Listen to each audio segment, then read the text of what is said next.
Umi Pipik tanggapi isu keretakan rumah tangga Ria Ricis dan Tengku Rian. Ya itu aja udah. Udah. Lanjut ya, lanjut. Hari tahun yang mau anak yang Umi juga diperlukan buat mau berangkat ke Yaman. Udah berangkat kan? Iya ke Yaman, kita ke Yaman di Umi mungkin. Ya gitu deh, biasanya ngumpul, jadi udah 2 yang nggak ada, jadi ya sedih sih. Cuma kan untuk kebaikan saya ya, di Yaman, dia harus menuntut ilmu. Karena memang amanahnya almarhum kan semua anak-anak itu harus mondok, harus dapat ilmu agama. Bilal insya Allah 3 tahun di sana. Iya, mereka biasa agama ya, semua bahasa Arabnya, dan yang sanad, sedangkan sanadnya ya langsung Rasulullah. Kenapa ditarik? Karena itu kan kota Rasulullah juga akan ada dalam doanya Rasulullah kita tarik. Berarti total udah berapa hari nih tinggal di sini? Total itu berangkat tanggal 20 ya. Iya benar. Selesai adegan nikah, dia tanggal 20 berangkat. Udah ngechat ini belum? Udah, kan kita punya grup anak-anak kan, isinya Abiza, Iba, aku, Ila. Jadi ya dia selalu ngirim-ngirim foto-foto makanan apa hari ini, itu ngirim di kamarnya gitu. Bisa dikatakan kayak mungkin bilang salah satu penerus UJ juga. Ya enggak lah, seperti apa? kan saya kan sama UJ pun juga nggak pernah memaksa anak-anak menjadi seperti kita, dan kita pun juga berdakwah ini kan sebenarnya semua orang punya tugas berdakwah. Dakwah ini kan mengajak dalam hal kebaikan. Nah, jadi ya saya membiarkan UJ membiarkan anak-anak saya ya mereka berproses, mengajak dengan caranya mereka mengajak hal baik, dan itu kan terus berjalan. kalau Abi Ini pertama kali di Yaman? Enggak, udah 2 kali gitu. Kalau yang pertama ketika datang ke haulnya Nabiullah Hud, dia datang untuk berziarah sama aku. Nah, kalau yang sekarang dia benar-benar sekolah. Seperti apa sih cerita tadi? Ada masih kayak ini aku kayak gini atau seperti apa? Enggak sih, happy aja dia ketemu teman-temannya gitu. Kitanya kan sebenarnya khawatir ya, karena kan anak-anak saya itu termasuk almarhum itu paling nggak bisa makan pedes, sama kayak almarhum gitu, nggak bisa makan pedes sedikit tuh masih bermasalah perutnya. Ya saya orang tua pasti khawatirnya ke situ ya. Ya gimana nih makannya gitu. Pertama kirimin mie instan makannya, kedua mie instan, sampai kata Abi, makan mie mulu. Ya gitu. Ya habis karena di pondok kan masaknya pedes-pedes jadi dia nggak bisa. Udah dia belajar gitu kan. Sambil begini. Karena kan kalau enggak kitanya juga bingung gitu. Ada rencana kesana nggak Umi buat nyusulin? Kalau saya pasti ada rencana ke sana pasti. Kalau dia ya kan nggak mungkin pulang ya, nggak boleh. Gitu. Jadi mungkin saya yang ke sana siang. Karena memang biasanya saya ada program ke sana. Karena guru saya kan di sana kan Bapak Nur, istri Habib Umar. Biasanya saya suka datang ke sana belajar. 3 tahun kan cukup lama ini. Apa sih yang dikangenin? Mungkin ada yang bisa ini kan acara kan anak bontot. Mungkin apa yang ditakutin dari ini sendiri? Ya apa ya, ketakutannya apa ya, nggak ada sih yang ditakutinya sih, nggak ada, lebih kepada ini aja sih. Maksudnya ya kalau sakit udah disiapin obat-obatan yang biasa dia minum, kalau dia punya masalah dengan perutnya gitu. Ya hanya bisa doain aja, dikasih kesabaran untuk ilmu ya kan gitu. Itu biasa.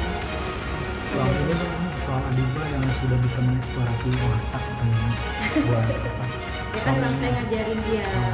Jadi kita punya kegiatan itu pada suka masak bareng kan. Jadi saya bilangin ya kalau jadi istri itu sebelum suami bangun, istri sudah harus bangun duluan, sudah nyiapin keperluannya, makanannya, gitu.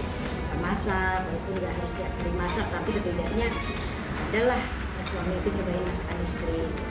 Tapi kan sekarang jauh nih sama suami, mungkin kegiatan mungkin apa aja selain Kalau pas lagi nggak sama suami ke rumah, kasih main ke rumah. Edik sekarang lagi ikut ya menyiapkan tandingan. Bayangkan program anak ini. Saya emang nggak mau nyuruh gitu. Oh, berarti Umi belum berani. Biarin aja gitu. Biarin aja apa namanya, semengalirnya aja. Tapi ini bisa dikatakan Umi kan sekarang di akhir tahun sendiri gitu kan, sama Abizar Ya, kemana bisa, sih? ada hilang. Nggak di rumah. Biasanya kita di rumah aja. Seperti apa sih? Karena Barbecue atau ya apa? biasanya kita zikiran aja sih.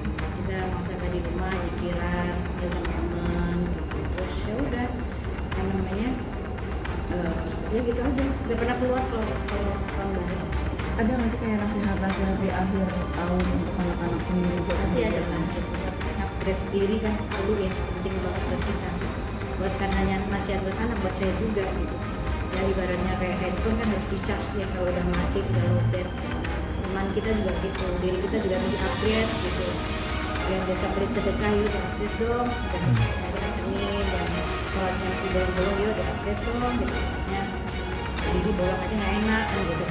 Jadi ya nasihatnya lebih ke buat saya juga, saya mau upgrade diri, jangan gini-gini aja tahunnya udah berganti. Bisa dikatakan untuk 2024 sudah di depan mata gitu kan, kira-kira ada nggak sih kayak untuk kedepannya harus seperti apa gitu kan, untuk anak-anak juga harus bagaimana, terus mengalir begitu aja? Ya yang penting nasihat pasti ya, nasihat tetap jangan dengan sholat, tetap bisa bantu orang lain gitu. Cuma tujuan anak-anak ya 2024 terbangun deh, kita mulai membangun rumah yatim itu yang menjadi mana ya, tapi memang walaupun pengennya punya rumah yatim yang sampai berumah dan kebetulan memang qadarullah-nya itu pas banget gitu, ada sebelah rumah ada tanah kosong ya, mudah-mudahan dimudahin rezekinya saya, rezekinya anak-anak, kita bisa beli tanah tersebut, bisa kita bangun. Progresnya sudah seperti apa Umi? baru baru kumpul-kumpulin dulu supaya kebeli tanahnya, baru nanti dibangun. Tanahnya lumayan gede doangnya, 300. Pengen banget nanti ya kalau saya ada umur juga kumpulnya di situ, pengen banget Bu. Jadi nggak usah jauh-jauh dari rumah. Deket ya? Deket. Kan udah target masih sampai selesai tahun. Iya belum tahu, pengennya tahun depan tuh udah beli tanahnya. Tanahnya aja belum beli Mas nih. Beli tanahnya baru kita. Kemarin Katanya kan anak-anak juga ada masuk ke dasar tuh di sisi juga. Benar. Saya bilang sama saya sama Iba, sama Riza yang udah di dunia entertain, kalau kalian dapat rezeki, sayangnya kalian sisihin deh, saya semuanya kalian sisihin. Kita sama-sama yuk kita bangun rumah yatim ini. Ini bisa dikatakan agak sedikit berat mungkin untuk mewujudkan mimpinya, atau mungkin kayak alhamdulillahnya sekarang udah mau terlaksanakan, atau seperti apa sebenarnya? Ya nggak berat sih sebenarnya, maksudnya saya memikirkan aja ketika almarhum ngomong seperti itu 1 hari sebelum meninggal itu, dia bilang nih kamu udah harus siap gitu kan, terus harus dakwah, terus kalau ada rezeki kamu bangun rumah yatim gitu, karena sebentar lagi anakmu bagian dari mereka. Itu tuh hal yang berarti seperti sebuah kayak amanah, kamu harus peduli di anak yatim karena anakmu juga yatim. Berarti kan saya ketika itu tidak memikirkan membangun rumah yatim terlebih dahulu, tapi bagaimana saya membangun rumah saya untuk anak saya, karena mereka bagian dari yatim. Saya membangun kekuatan mental anak-anak saya dulu gitu, karena mereka bagian dari yatim gitu. Jadi saya amanahnya mungkin lebih ke didik anak-anak dengan benar dulu gitu kan, sampai akhirnya ya kita bisa mewujudkan rumah itu gitu. Saya mikirnya tuh beliau sebelum meninggal aja memikirkan kalau seorang istri ditinggal suami, punya anak banyak, kalau nggak punya rumah itu gimana gitu. Begitu juga nanti anak yatim yang ketika bapaknya meninggal, terus ibunya punya anak yang sampai akhirnya anak yatim yang itu sekolah, nggak punya tempat tinggal, nggak tinggal di saudara bisa berantem, itu bagaimana, itu aja beliau memikirkan hal tersebut gitu. Itu ada di beliau, concern banget gitu, kok bisa gitu sebelum meninggal beliau memikirkan hal ini gitu. Jadi ya udah kita udah yuk Bismillah gitu. Masih ini Masih rindu. Ya wajar lah kalau rindu mbak, apalagi di sosial media seliweran kajian muncul lagi masih rindu lah, manusiawi misalnya rindu ya kan. Ini soal hukum suami yang mempertahankan rumah tangga sedangkan istrinya mau cerai, itu yang terjadi Ujung-ujungnya kayak yang lain kayaknya. sama Amar sama Ibel. Gimana mu? Kan udah tebak nih dia nih. Gimana mu pandangannya di sini? Apaan maksudnya gimana? Hukum suami ini mempertahankan rumah tangganya sedangkan istri mau cerai gitu. Gini, Ada Ibel sama kita lihat dong di sisi, maksudnya gini, kita nggak bisa kita mendengar dua belah pihak ya. Karena ini kan satu rumah tangga ini kan untuk menyempurnakan agama, ibadah yang sangat panjang, dan ibadah yang diterima oleh Allah, ibadah yang hatinya selamat, satu sama lain saling menyayangi, satu sama lain saling nggak ada benci, nggak ada kesel, nggak ada kecewa dan segala macamnya. Ketika kita dalam satu rumah tangga terus tidak bisa menjalankan ibadah yang seperti itu, gitu kan? Terus solusinya berpisah, tapi walaupun gagal menjadi suami istri, tapi tidak boleh gagal menjadi orang tua, kan gitu. Tetap mereka bisa beribadah tapi sebagai orang tua, itu anak-anak kan gitu. Jadi kita harus melihat di sisi yang apa sih gitu, yang mungkin yang mereka yang tahu gitu. Kan kadang kita tuh cuma mikirnya kasihan ya ini sedang bersandung tapi malah dicerai, jangan mikir yang itunya dong. Tapi lihat, kita kan nggak tahu kehidupan mereka, kita nggak tahu yang dijalanin kedua belah pihak, ada apa gitu ya, yang mungkin hal ini cukup mereka yang tahu saja gitu kan, atau itu sebuah aib atau apa, kan mereka yang tahu. Makanya ya wajar kalau mungkin di satu pihak kepengen menyelesaikan hal ini dengan cara ya pasti sudah istiqoroh dan pasti sudah ada jawaban kan gitu. Jadi kita harus bijak ya, tidak menyalahkan satu pihak saja gitu. Tapi mendengar kayak misalkan kayak tadi anak-anak seperti apa sih progres, misalnya ini udah ada nih anak-anak ekspresi mungkin awal bahagia atau Ya mereka senang dan kebetulan kan saya sama almarhum itu dari dulu memang ada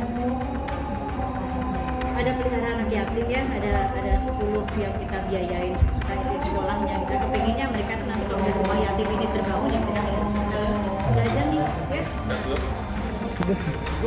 Umi, ini kan terkait dengan ada tentang rumah tangga ini. Semisal kalau misalkan Rumah tangga dulu deh. suami istri umroh bareng, tapi salah satunya kan terjadi dengan Teguh sama Ricis, tapi umroh bareng kan, tapi diisukan adanya keretakan rumah tangga. Mungkin Umi melihatnya seperti apa sih kalau Ya nggak apa-apa lah, di sana kan tempatnya berdoa. Apapun yang dijadikan kan Rasul katakan itu jangan mengambil keputusan dengan keadaan marah. Maka udah ibadah di sana, doa kan.